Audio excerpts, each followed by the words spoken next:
And it's another week headed into week 11 of the NFL season, and you are watching the Sickest Arizona Cardinals podcast. Let's get into it. Turn up your volume. Because you're about to listen to The Sick Podcast with Kelly Singh. Murray heaves it downfield.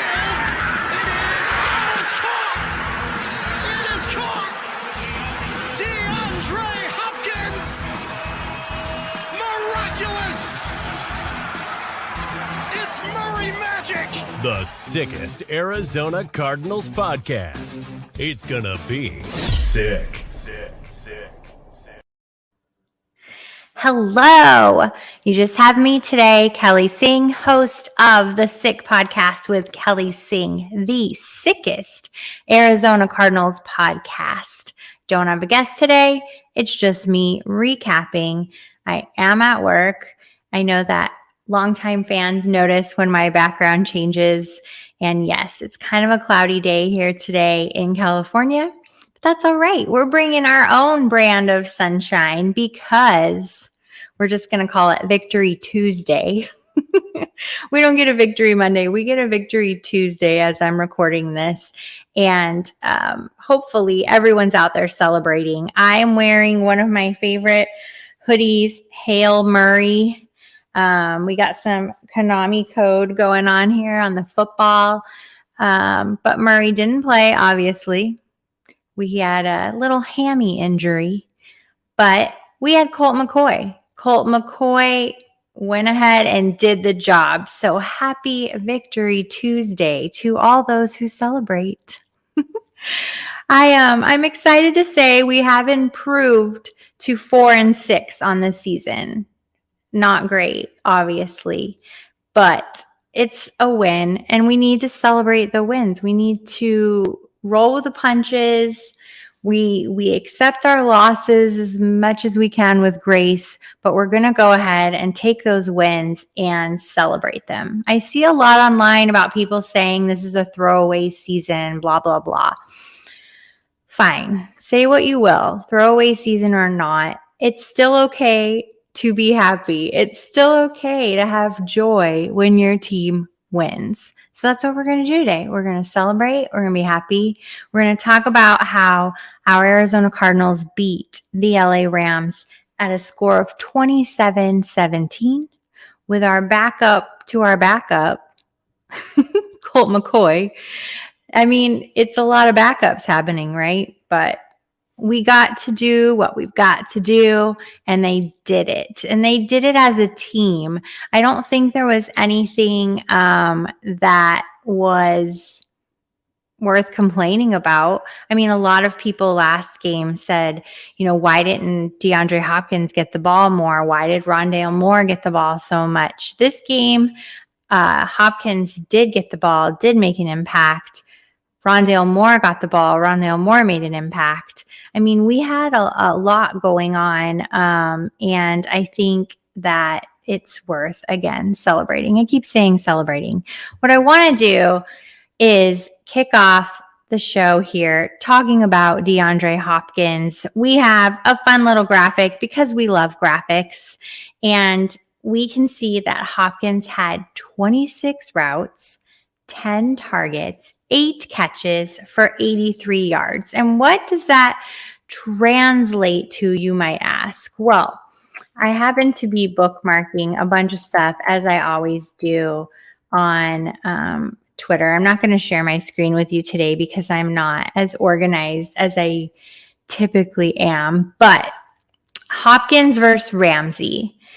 Hopkins, according to Next Gen Stats. Oh yeah, that's great. Let's leave that little graphic just so people can see the numbers. When we look at Next Gen Stats, these targets, the 8 of 10 for 83 yards with Ramsey in coverage, happens to be the most receptions allowed by a defender to a receiver in the last 2 seasons. That is pretty amazing. You got to love what DeAndre Hopkins is putting out there. And then another little stat here, we have this is actually the most, let me rewind. Not only is this the most receptions allowed by a defender to a receiver over the last 2 seasons, I'm reading another Next Gen Stats tweet that says Hopkins overall, we don't have a graphic for this one, but I'll just tell you, overall, 263 routes, 91 targets, 44 receptions. You know what? Maybe I will just share my screen because this is a pretty great tweet. Okay, so I'm sharing my screen with you because this is definitely worth looking at. So Jalen Ramsey has shadowed DeAndre Hopkins, according to Next Gen Stats, in 8 of their 11 matchups. Look at this. Not only in the last 2 seasons has it been the most receptions allowed. Against Ramsey, it's against any single defender since 2016. DeAndre Hopkins has me just at a loss for words. 263 routes, 91 targets, 44 receptions, 508 yards against Ramsey. And again, like I said, that is more than any receiver has been allowed since 2016. He's also allowed 3 touchdowns, which doesn't rank him first, but he's tied for third. Nevertheless, that is crazy, crazy, crazy stats. Mind-blowing, just mind-blowing. It is so wild to me when I get to look at these numbers and share them with you. So yay, congratulations again to DeAndre Hopkins. And I don't know if he received my mom hug and celebration, but I'm sending it again. We are proud of you. This mom's proud of you.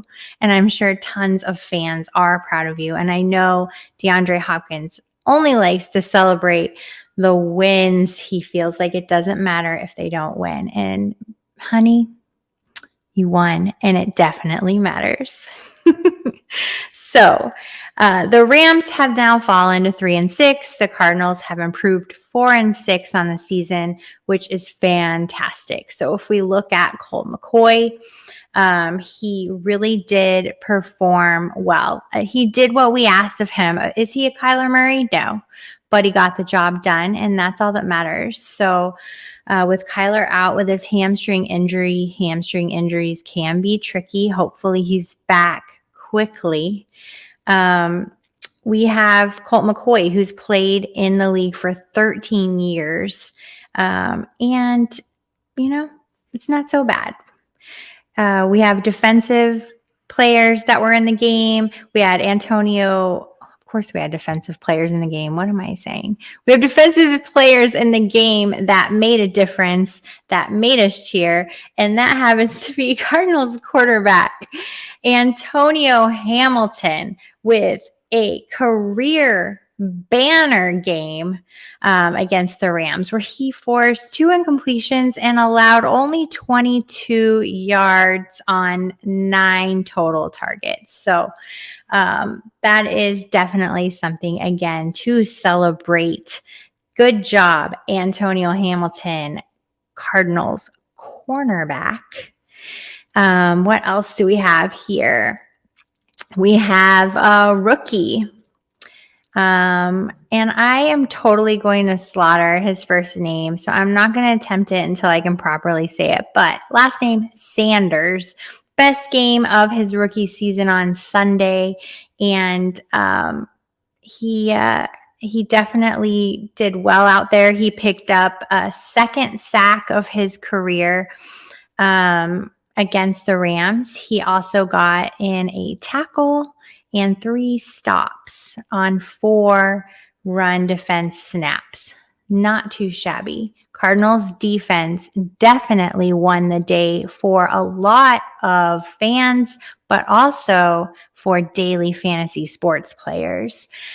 Here in the office, we were talking about our DFS lineups, and one of my colleagues happened to win his DFS matchup. and had the Cardinals as their defense. I feel like that is a great play for defense. I don't think it will pan out the same this next week because everybody will be on the Cardinals defense next week, I'm sure. But if you happen to have played Cardinals defense for your daily fantasy team in week 10, you likely came out on top with some money. Little tip, it's not anything to write home about, but if you're new to daily fantasy sports and sports betting, you want to pick up a defense, and all of your players really, depending on what kind of game you're playing, but you want to pick up lesser rostered players, defenses, because you don't want to have as much competition. Now, of course, you need to be responsible with your picks. Don't go all crazy and just pick the lowest rostered players, but you want to have some diversity in there. Get some less expected picks in there, less rostered, I guess is the best word, because that way you're kind of zigging when everyone else is zagging, and you have a better chance of winning more money, or at least sharing less of your money with other players. So Cardinals, great defensive pick. If you made them for week 10, good on you. Maybe you'll visit my Twitter profile, click that little tip button, and buy me a coffee. You think? Maybe? I'll just sit here and giggle at myself because that's typically what I do. And I'm sure my producers are back there like, oh my gosh, there she goes again. So if we want to talk about Cardinals offensive line, there wasn't any single offensive lineman that did anything necessarily spectacular. However, the entire offensive line really held back Aaron Donald, who happens to be, who we needed to hold back. We did not want that Aaron Donald coming in and sacking our poor little Colt McCoy. So great job, offensive line, in doing that. Colt McCoy brought home nearly 14 fantasy points, which is pretty great for a backup quarterback. Compared to the backup quarterback on the Rams, John Wolford, he brought in 10.8 fantasy points average across the board. So Colt McCoy outperforming in yardage, outperforming in pretty much everything across the board. He took 2 sacks versus Wolford taking 3 sacks.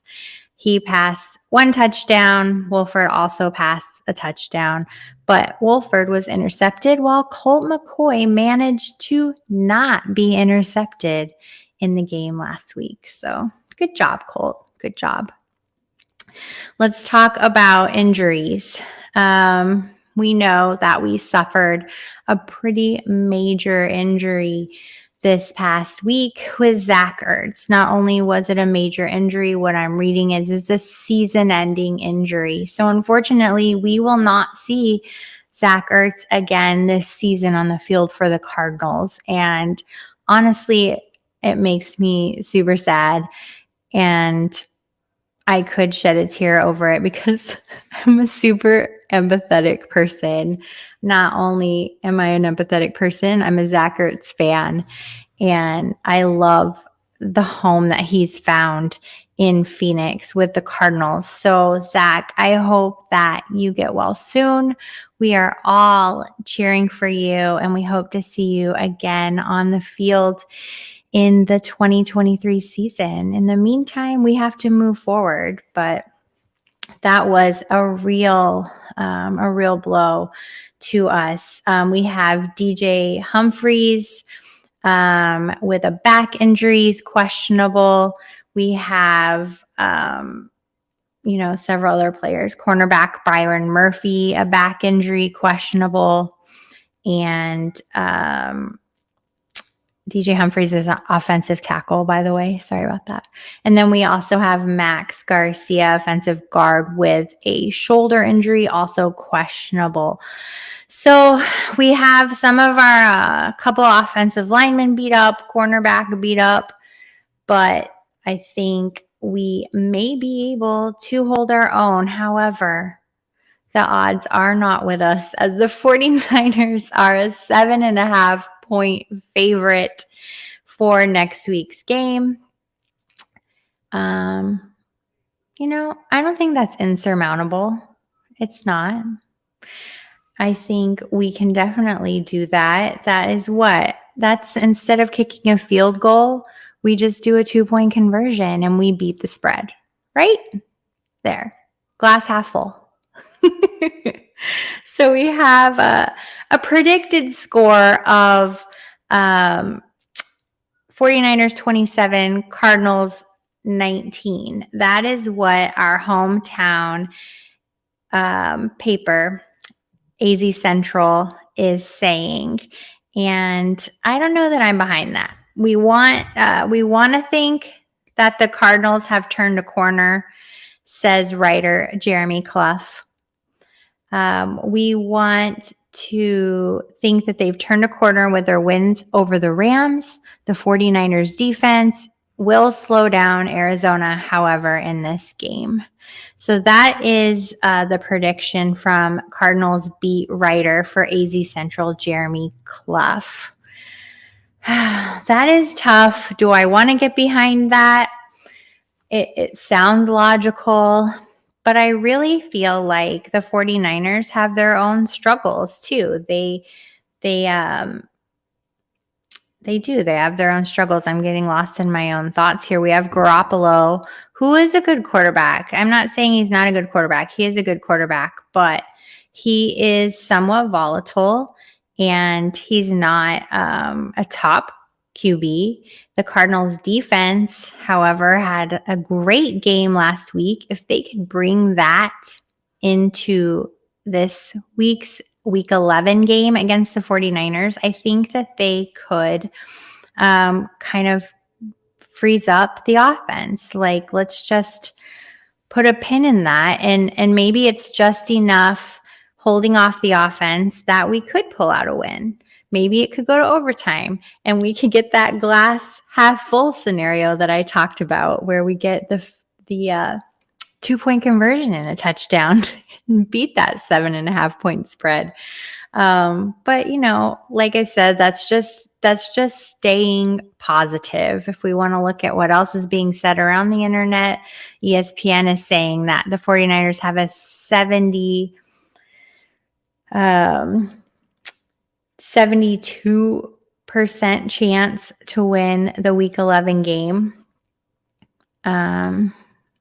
That's not very good for us, but again, still hope. DraftKings says that 49ers are favored over the Cardinals in Week 11. They're giving it a prediction of 27-17. And especially if Kyler Murray is still out. We need to see what's going to happen there. I don't see that he's going to be out, because like I just read you the injury report as of Monday, and I do not see Kyler Murray on it. He was on Sunday's injury report as questionable, and for as of yesterday, November 14th injury report, Kyler Murray was not listed. So it looks like he will be playing. So perhaps that's going to change up these odds. I don't know. The odds that I am sharing with you, I'm just going to check the date really quick, are as of this morning, 7:30 a.m. Mountain Time today.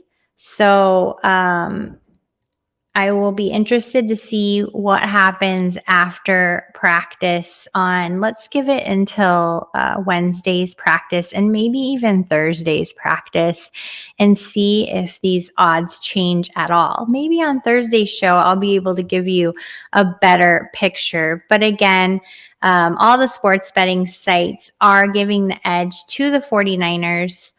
And what I'm here to tell you is that if we can stop or at least hold off the 49ers offense, I think the Cardinals defense can do the job to allow Hopkins, to allow Moore, to allow Connor allow these guys to do their jobs, and we're going to see, I think, a competitive game.